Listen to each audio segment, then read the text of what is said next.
So hi எல்லாரும் எப்படி இருக்கீங்க? ஒரு 2000 வருஷத்துக்கு அப்புறம் என்னோட பாட்காஸ்டோட அடுத்த எபிசோட நான் ரெக்கார்ட் பண்ணிட்டு இருக்கேன். பயங்கர சோம்பேறியாக இருக்குது பாட்காஸ்ட் பண்ணி எடிட் பண்ணுறதுக்கு. பட் சில நல்ல பீப்புளை மீட் பண்ணும்போது அவங்ககிட்ட சில விஷயங்களை ஷேர் பண்ணணும் அப்படின்னு தோணும். ஸோ அதுக்காக தான் இந்த மறுபடியும் எனக்கு ஒரு ஞானோதயம் உதிச்சு ஒரு பாட்காஸ்ட் பண்ணலான்னு சொல்லிட்டு ஒரு எபிசோட் புதுசாக வந்திருக்கேன். ஸோ இன்றைக்கி வந்து நம்ம வழக்கமாக வணக்கம் அப்படின்னு ஆரம்பிப்போம். இப்போ வந்து நம்ம குப்லே அப்படின்னு ஆரம்பிக்க போகிறோம். குப்லே அப்படின்னா நான் என்னன்னு சொல்கிறேன். ஸோ இன்றைக்கி வந்து நம்மளோட ஆசமான ஒரு கெஸ்ட் ஒருத்தவங்க இருக்காங்க. ஸோ அவங்க பேர் வந்து ஏவா. ஸோ அப்புறம் சிவேந்தர், 2 பேர் இருக்காங்க. ஏவா வந்து ஆக்சுவலாக ஒரு ஃபேஷன் டிசைனர் அண்ட் சிவேந்தர் வந்து மீடியாவில் இருக்கான். So welcome to the show Eva. Hello. Hi Sam, thank you for having me.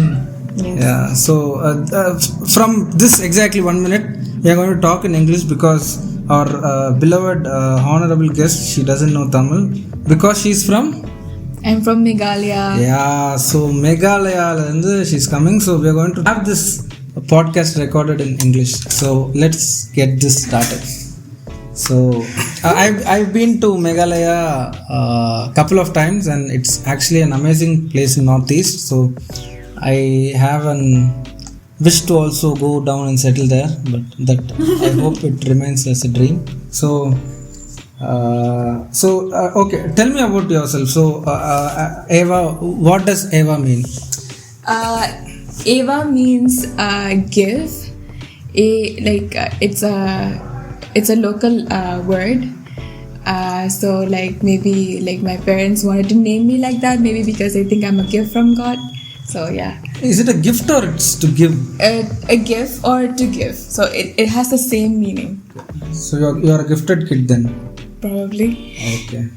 So okay, I want to start with this thing. So I've been there, and so as far as I know, people from especially from Meghalaya and most of the northeast places, they come down to South India to study. So after their schooling mostly, they shift from Meghalaya and then they come to places like Coimbatore and Chennai. Yeah. So why is that very common? So from my perspective, I feel like they mostly come for higher studies, and it's not like Meghalaya doesn't have proper education system there or schools there. Actually, a lot of people from other northeastern part like Nagaland, Mizoram, and other like Arunachal Pradesh, Assam, all these people would come to Meghalaya to study. But yeah, like for people from there, they choose to study outside, maybe mainly for the experience or for better experience and all. That's what I think. So out of 100 people, like what would be your thing? Like how many people would have like left Meghalaya for education, for higher studies? I am not sure, but like maybe like around 60 to 70%. Okay. People might have left. Like who could, like who wants to do it? Like people actually would do it like all the time. And like mostly like after finishing their 10th exam, people started moving out. So yeah. So as far as I know, if I'm moving out somewhere to study, and then if I get comfortable there, I might have my future there. So like since a lot of young people are moving off from Meghalaya or Northeast to other states of India, do they really go back to Meghalaya or does it become like a dead place, or how do you think the future of these states would be? Okay, actually like that depends on the people, like because for some they usually come back, and actually most of them usually come back after studying and stuff. But for some they actually stays there, like they get married, they find some husband or wife from there, and then like they start staying there full time. So and they would rarely come back home. They would usually come back during Christmas holidays or any other special holidays. That's usually, and I do know a lot of people who are like that as well, who are actually settling somewhere else, like in Delhi and Mumbai and Vellore and extra. Oh, okay. So since you said this, when people go back to your place, like they study outside of Meghalaya and then when they move back to a place, like what's the major source of income, or what do people do there? That actually, like most people actually go out to study engineering, like to do engineering and medical. These are the main fields that people pursue outside of Meghalaya. And so, like mostly, like they would come back and do the same thing. They would try to find jobs and another, ways of means to provide for the family. So, like mostly they'll do that. Yeah. But after studying, will they go back to Meghalaya to pursue their career? Like you're studying fashion, right? So Yeah. do you have scope in Meghalaya for fashion, or if you're architecture or engineer or whatever it is? Do you have Yeah. the future in Meghalaya? There is actually, but as you know, like a lot of people are studying doing the same thing, and like if you want to get into government jobs and all, like you have to do all the exams and everything, and it'll be a bit difficult. But then, like they actually want, they move out specifically for the reason that they will have the better education outside. So like they are expected to do well. And come back home and do the exams and stuff, and like people are expected them to like pass and stuff, because if you don't do that, like it's a waste, right? So yeah. And as for fashion and other creative fields, we do have scopes. A lot of people actually are into fashion there, so like a lot of things could happen, because they would either open their own boutique, or have a firm or a company like that where they can like sell clothes or like design stuff for people. And I'm talking this in general as a creative field. The people do actually go back and pursue their career there. Okay. Talking about fashion, actually, I visited Meghalaya during Christmas. Okay, so I was really fascinated to see certain things in Shillong. So they had these markets near a police bazaar, and I was like really astonished seeing all the clothes there. It's just like a roadside shop, but they are like selling like crazy beautiful stuffs. It just had these Korea vibes. All the clothes, and the girls wear this beautiful coat kind of thing, and they wear these big boots. How's the fashion there? Actually, when it comes to fashion, Shillong people have a lot of influence, mainly from the Western culture. And when Korea became popular, it became more like into more of Korean fashion and stuff. But yes, people follow a lot of fashion trends and all there. And and about those markets, like all of those stuff are pretty normal to us, because people like to just go to some small place. They like to get dressed up and put on makeup and feeling good about themselves. And yeah, that's actually the case there.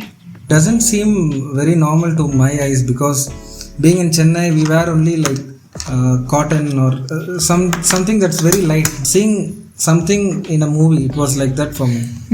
So again, talking about fashion, Cherabunji is the wettest place in.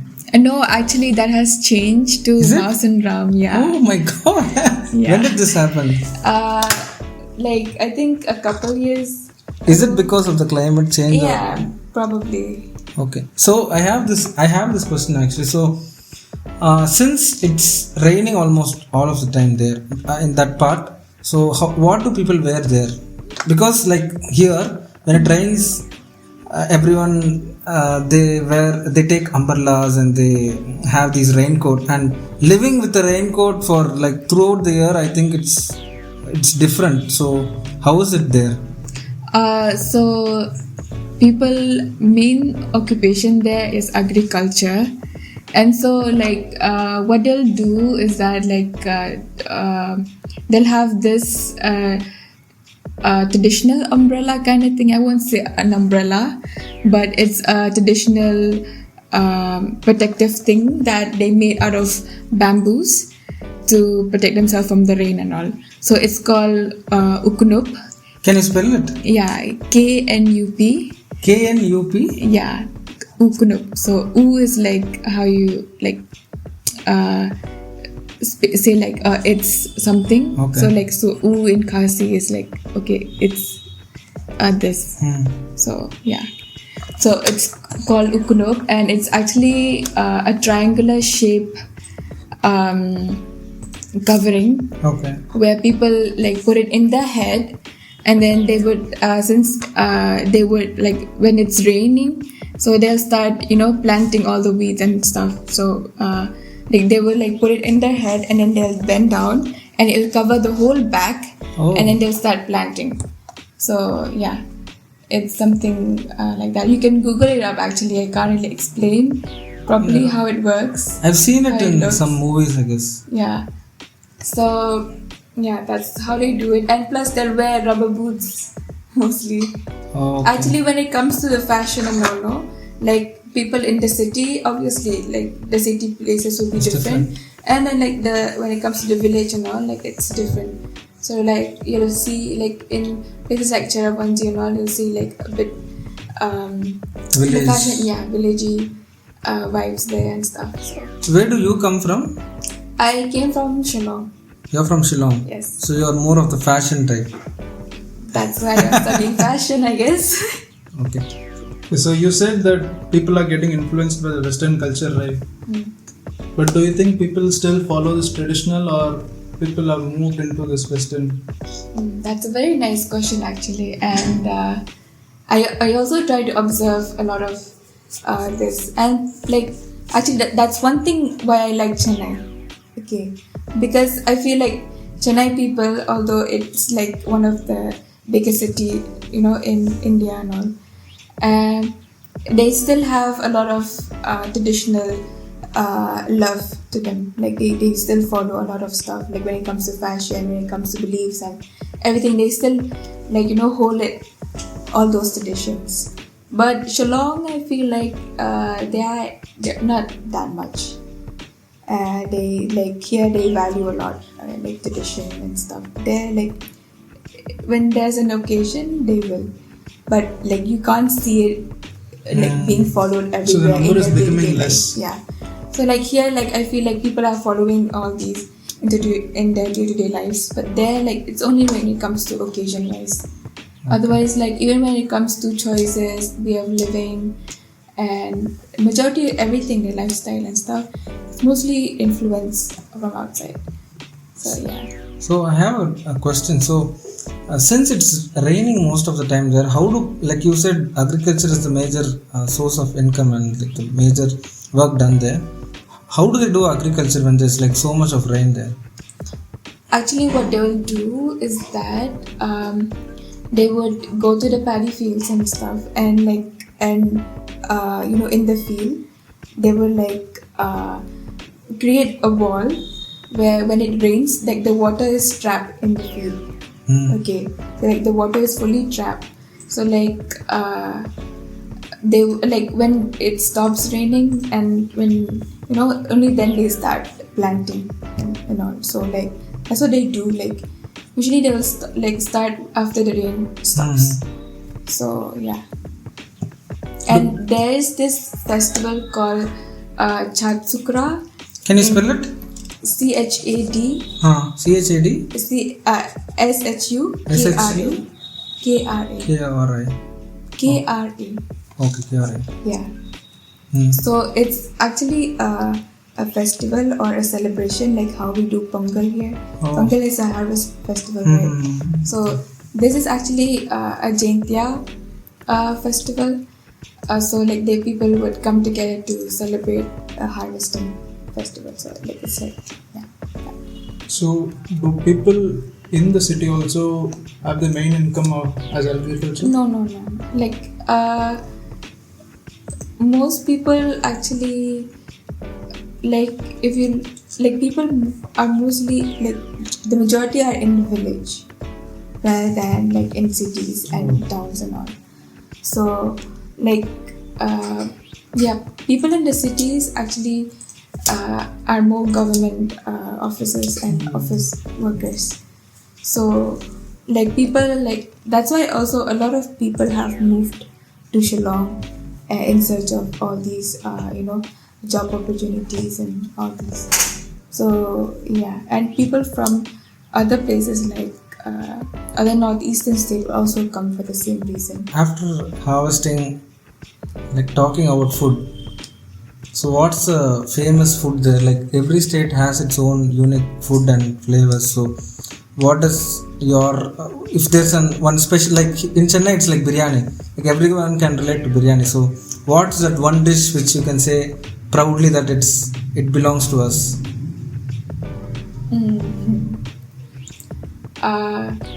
Because for me personally, I like two things, so I can't really say, like I can't really choose between them both. Okay. But yeah, one is Tumrumbai. Can you spell it? Tungrymbai.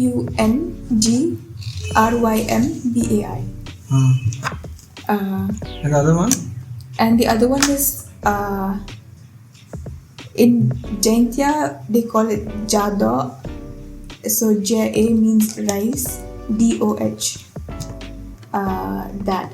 So Ja means rice and Do means meat or something. So what is this Tumrumbai? Tumrumbai is actually fermented beans. Okay. So actually most people won't really like the smell, but for us, like it's like the best. Okay. We only have this during winter time. So do you eat this with something or eat this with rice or? We eat it as a chutney, Okay. like in a little amount. Okay. Is it bitter? No, it's not bitter. It's actually like a bit spicy. So like actually like if you Google it up, like it'll first be green beans. I mean yellowish bean kind of thingy. That will be cooked to using other ingredients, and it'll be made to like change its color and all these. Like I'm not really sure how it's cooked because I don't cook. I only eat. So yeah. So what is Jado? Yeah, Jado is actually a rice which is yellow in color, and it is made like instead of like using water to cook it, like we use chicken stew to have it. So we'll have it like so it's like mostly like it'll be a mixture of two type of rice. One is white, the normal one, and the other one will be pink or red. I'm not sure what it is called in English, but the color is like that. It looks amazing actually. Actually, it tastes pretty good, and you'll get this a lot in It local looks shops. almost like a pulao. Yeah, it looks like. Yeah. But do you have a soup with this? Yeah, like for some people they like who don't like to have dry like food dry, they would use the chicken stew itself as like something like how you use sambar and rice. So it's like the sambar. Okay.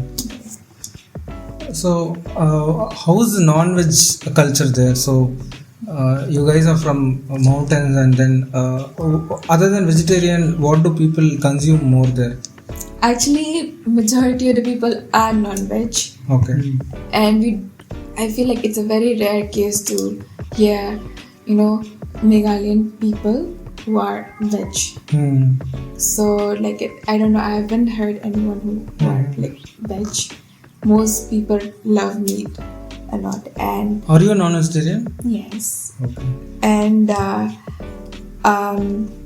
so like they'll have beef, pork, fish, and chicken. So like beef and pork are like the main and the major, but like beef is not really consumed that much when it comes to day-to-day consumption.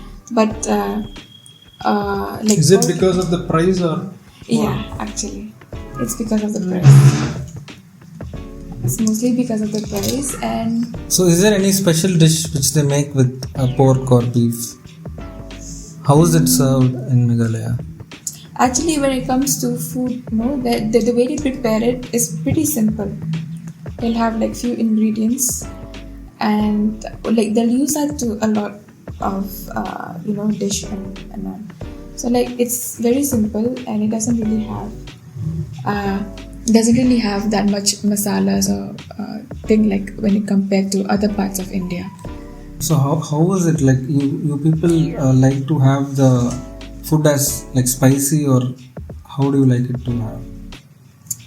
I think looking at our traditional food choices and all, I think people like it more like neutral. Neutral. Yeah, like they'll have something like on the side, like a chutney that is spicy and all, but besides that, like everything would be simple, plain. So when I visited Meghalaya, I saw a lot of people munching something in their mouth. So I really found that something very different, because here we call it as vethalai. So there's a vethalai leaf and people used to do that. And I've seen a lot of like people, even from a young age till old people, they'll be munching something. Then I went and asked a girl there, and she gave me that, okay, so to chew. And then I had it, but it was very different for me. So what is it? It's actually called a betel nut. It's called ukwai. Kwai. Can you spell it? Kwai. Okay. So it's actually a nut where people chew along with it with a leaf. And yeah, a lot of people have that. Like they'll eat it like after. It's like a mouth freshener for some people. So like after every meal they like have it. So it's pretty normal for people to have. Is it a good thing, or is it like harm to your mouth, or how is it? Like any other food, if you consume more than you should have. But it's a good thing. I can't say. Okay. If I'm not mistaken, it's pretty good for your teeth. I'm not sure. It strengthens your teeth. Yeah. And do people drink tea there? Yes. What tea do they drink? They'll have black tea mostly. But they call it as red tea. Yeah. Why so? Cha-so. Chaso. C-H-A. Cha means tea. S-O. So means red. Red. So that's in Kannada language, and the other is Cha-Saw. S-A-W. There's the spelling difference, but it means the same. But milk tea is not much. Yeah, milk tea, people do drink it, but like you've seen here, right? People like they'll have small stalls of tea shops and all, but they're selling milk tea mostly. There you won't have it. There'll be people going around in their baskets and having all these items of local snacks. Along with that, they'll carry a teapot with them, and then they'll roam around everywhere to offer tea. Like they're selling that. So like mostly you'll get black tea or chaso there. So I cannot go to a spot and have tea. I have to like keep chasing that guy to have tea. No, you'll have shops for that. Okay. You'll have shops, but yeah, they'll like have these two options: either milk tea or black tea. How much is one tea in Meghalaya? It's like 10 rupees, 5 rupees. I've actually had it for 6 rupees actually. Below 10. Yeah, red tea and milk tea. They had some powder at the shop which I tried. Yeah. Like here they'll use milk, completely milk, and then they'll add the tea leaves and all. And like that's milk tea to them here. But in my place they'll have this powder, milk powder. Where they'll mix it with water and that'll become milk, and they'll add the tea leaves to it, and then like it became that's another version of it. It is good and like it does taste different though. For me, I prefer that more. Oh, the powder tea. Yeah. Okay, talking about languages. So like India is an amazing country, and there are like amazing languages spoken throughout the country. So the first time I landed in Meghalaya, like me being a typical South Indian, I know a bit of Hindi, but wherever I go, when I come back, people here, they ask, do I know Hindi? And then when I went to Northeast and especially Shillong, I was surprised to know that like 90% of the people, even a very, very common man, could speak very good English. So how is it, and what languages do you have, and how's Hindi seen there? And yeah, you can talk more about it. Okay, so unlike Tamil Nadu, where people where people speak Tamil, like as a whole state, Shillong people, like Meghalaya in general, have 3 main languages. Okay, so like it is divided based on the 3 tribes that we have there. So like Shillong, which is the capital city, it's at the center, and people there speak this language called Khasi language, Khasi, Khasi language. And like going to the east, we have the Jaintia tribes. So they speak Panar language, Pnar, Panar language. And to the west, we have the Garos. They speak Garo language. So we have 3 main language, and like in like after like at like how do I say this? Other than these, like people do have other languages, like the one I know is called War, WAR, War language, where people speak who mostly live in the borders of Bangladesh. Speak this. Dauki, you've been there. Yeah. So So actually, I'm really surprised because like here, and most of the states have a single language, but the slangs would be different. Like for example, in Tamil Nadu, everyone speaks Tamil, but the slang of different region differs. But I'm really surprised to see that there's like 3 to 4 languages in a single state. Yeah, and yeah, like you said, even the slangs from those 3 languages differs based on like where the places and all. So, but do you know all the 4 languages? no, I can only understand Jaintia and Khasi. So yeah. So you don't know how to speak. What do you mean? So for me, I'm originally from Joy, so Jaintia Hills, and I'm staying in Shillong.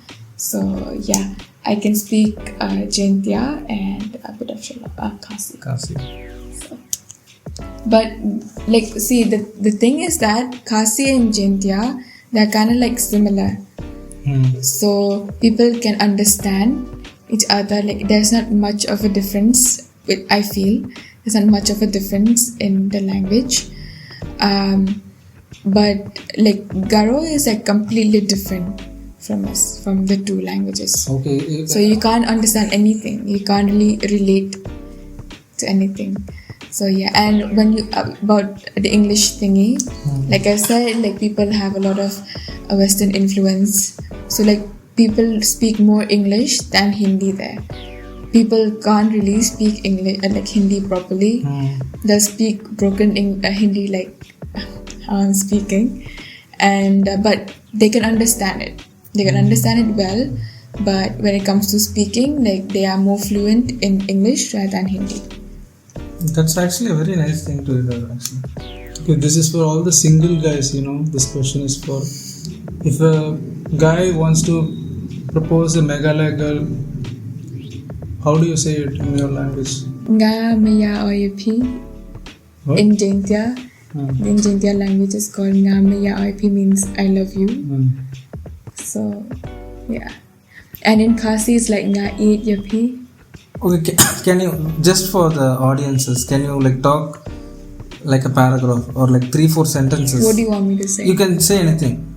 You can talk about this podcast. Yeah, you can just say something randomly, just to know how sweet the language is to listen.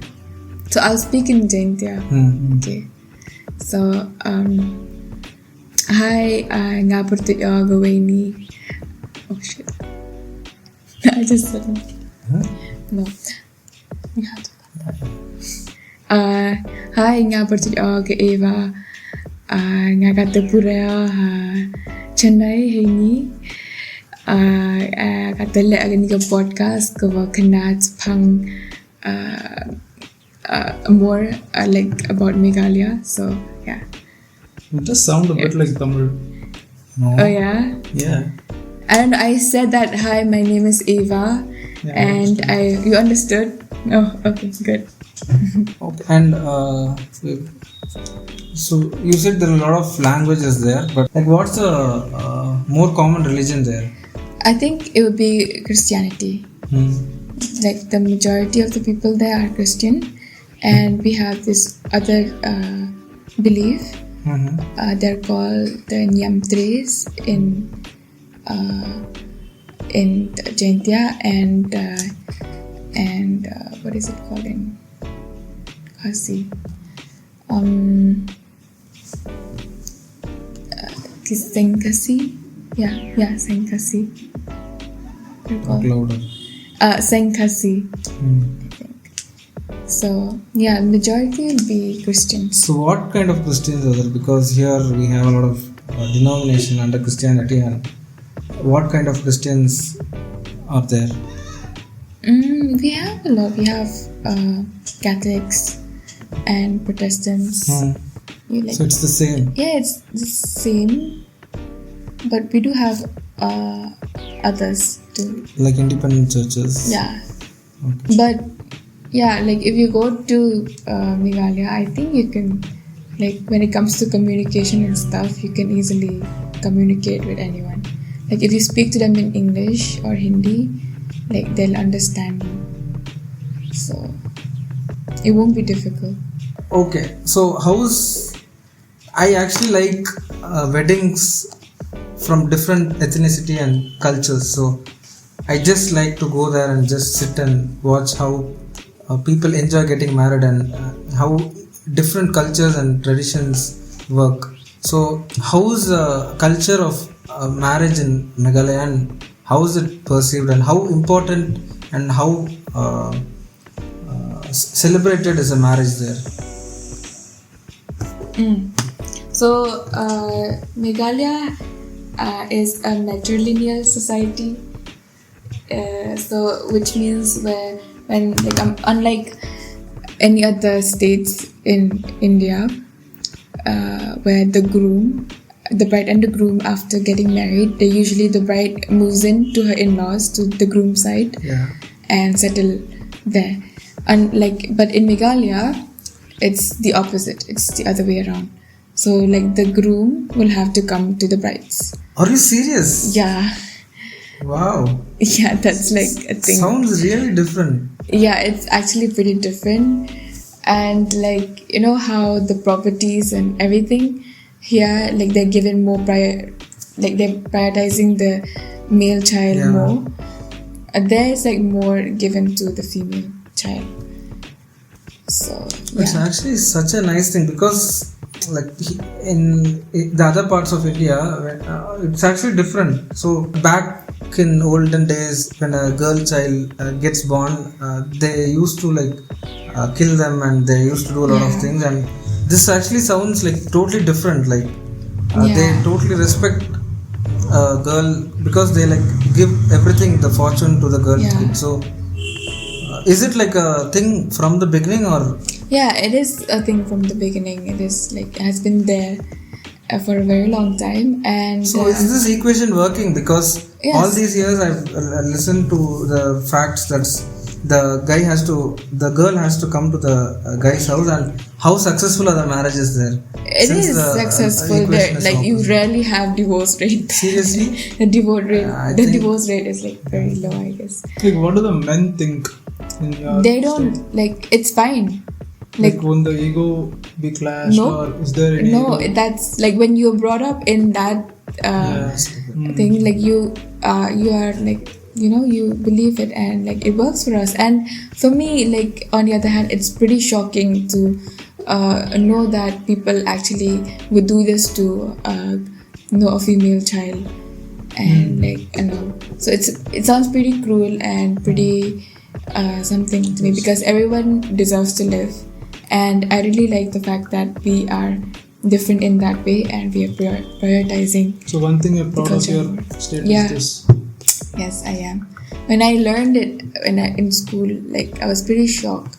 I bet each and every one of us in my class were shocked to know all these stuff.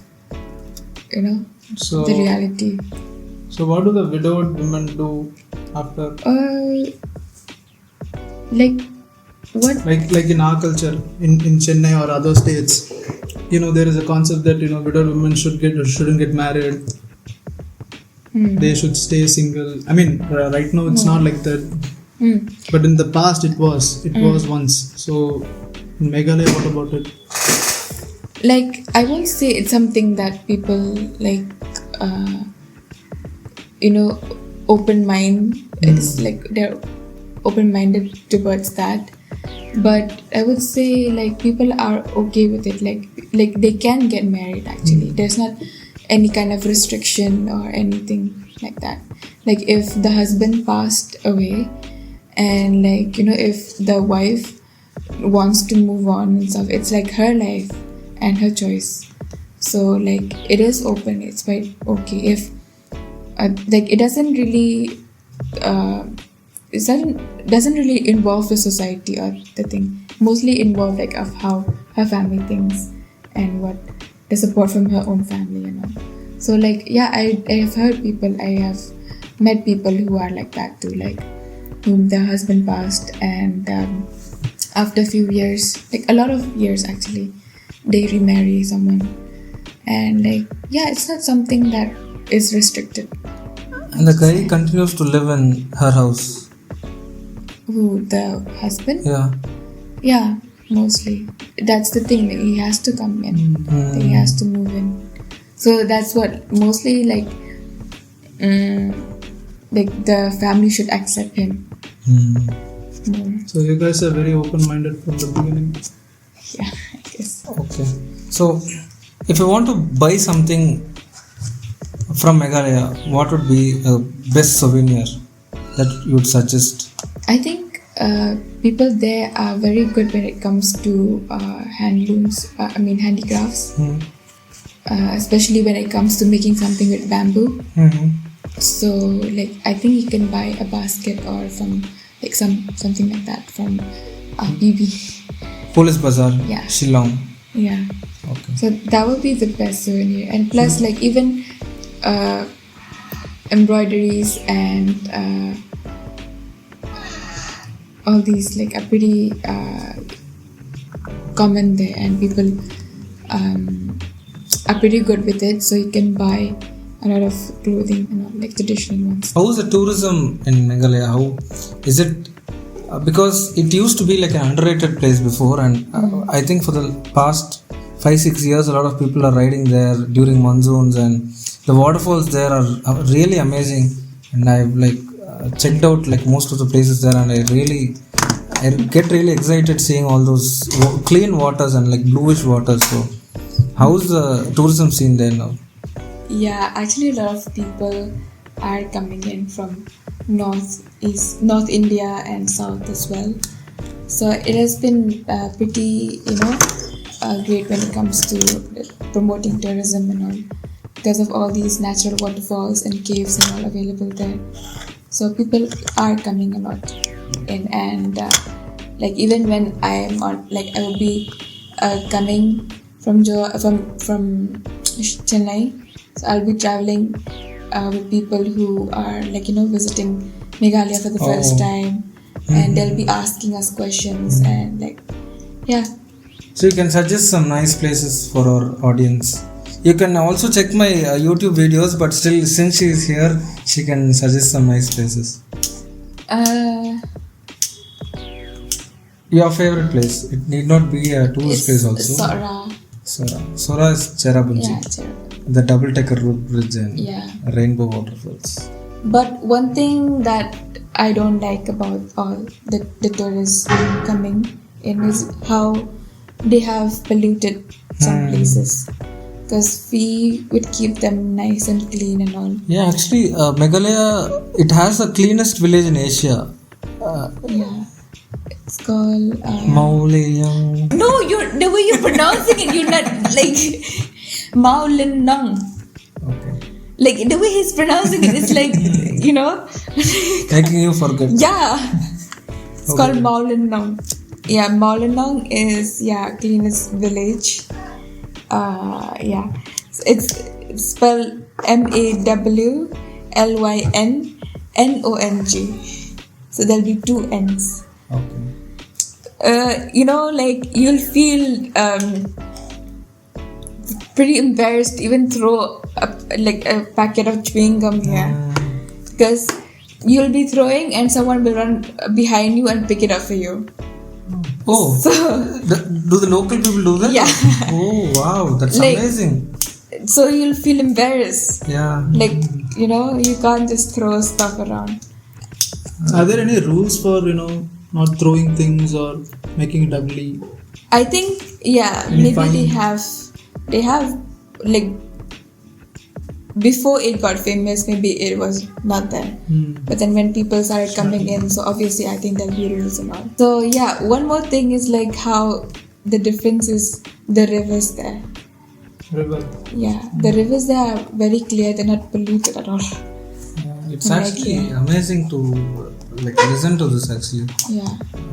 Actually, a lot of people come in and pollute the place and throw stuff around. We would, while we were driving, we can see people throwing all those stuff, like their chips packet and everything outside, and we get really pissed because we don't do that there at all. And especially when it comes to the sightseeing places and all, we try to maintain a lot. So Okay, so I think it's been a very big podcast. So let's end this with a very personal question. So I've studied in different parts of India, and I've stayed in different parts of India. And one thing I feel is like when you're rooted to a culture and then you go somewhere, and then it takes some time to, when you're traveling it's different, but when you go and live in a place it's different. The initial months it's a bit different because you get used to the new things, the new changes, and the language, everything seems different. So how is it for you? This is a personal question, so you can, since you've been in Hyderabad and now in Chennai, how people get treated here? Do you have ever felt this for yourself? Have you faced any discrimination or any soreness in your experience? It can just be you can end the podcast with something you want to say. okay, yeah, a lot of people I know who go elsewhere, out of their hometown and all, to study and to work as well in places like North India, like Delhi and other states of India. They have faced a lot of discrimination, and they are called Chinese. They're called by different names, and people are harassing them sometimes. And for some people, they are pretty mannerless. They just say it to your face and all. And there's been a lot of discrimination to other for people, but I feel like that's why I like South India more, because I haven't really experienced anything like that here. Really? Yeah, I haven't really experienced any discrimination or anything like that here. People, I feel like they welcome me open-heartedly, and they are curious to know where I'm from and curious to know stuff about where I'm, me and my place, and they're pretty open and pretty nice. And they won't treat you, they'll see you that you're different, and then they'll help you in a lot of ways. And I've received a lot of help from strangers like that. So that's what I really like South India, and especially Chennai. We're sorry because you had to go through this, because even I've seen people do that. Actually, Northeast is very interesting because Sikkim people are different, and Bhutan is not considered as part of India, but still the people there, it's very different Buddhist people there, and then Meghalaya and Assam people and Nagaland. I've been to Nagaland, so it's actually very beautiful to see the transition itself. Most of the people think they all belong to the same state, but when you really go there and spend a lot of time there, you come to know that these people have very different things going on, and it's very beautiful. And I feel that part of our country is still like least explored, and most of the people don't know much about them. So Yeah. I feel like everyone should be respected the same, and I hope that happens. Yeah, like I'll conclude by saying visit Meghalaya if you have the time, but make it clean. Don't pollute it. So thanks a lot, Eva, for coming here and spending your valuable time in our podcast. So ரொம்ப நேரம் இங்கிலீஷில் பேசிட்டேன்னு நினைக்கிறேன், நம்ம தமிழில் வந்து என் பண்ணிடலாம். So ரொம்ப thanks podcast கேட்டதுக்கு. இந்த எபிசோட் கொஞ்சம் சீரியஸாக இருந்திருக்கும்னு நினைக்கிறேன், பட் இது வந்து ஒரு இன்ஃபர்மேட்டிவான ஒரு பாட்காஸ்ட். ஸோ நிறைய ஏவாவை பற்றி பேசணும், தெரிஞ்சுக்கிட்டோம். ஸோ இன்னொரு அமேசிங்கான பாட்காஸ்ட்டில் வந்து மறுபடியும் மீட் பண்ணலாம். So until then signing off chill bill with Sam.